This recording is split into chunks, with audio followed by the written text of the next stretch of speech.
আল্লাহু। গাইবান্ধার নলডাঙ্গা গ্রামের ধারে রাস্তার পাশের একটি পরিত্যক্ত ঝুপড়ি ঘরে বেঁচে থাকার শেষ লড়াই লড়ছেন 100 বছরের রহিমউদ্দিন।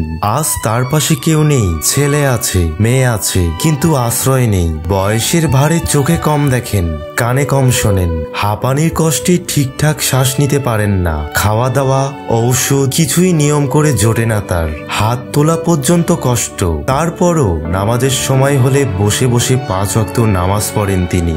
এ যেন এক বিশ্বাসের শেষ প্রদীপ, যা এখনো নিভে যায়নি। মানুষ দয়া করে খাবার দিলে খান, না দিলে না খেয়ে রাত কেটে যায়। তবুও কখনো ভিক্ষা করেননি রহিমউদ্দিন। নিজের সম্মান, নিজের ইজ্জত বুকের ভেতর আগলে রেখেছেন 100 বছরের বৃদ্ধ এই মানুষটি।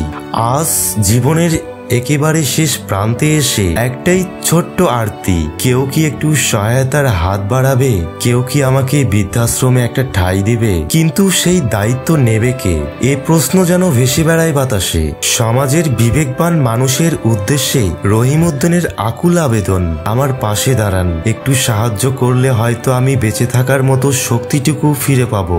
1 শতাব্দীর মানুষ, যার জীবনের আলো আজ নিভে যাওয়ার পথে।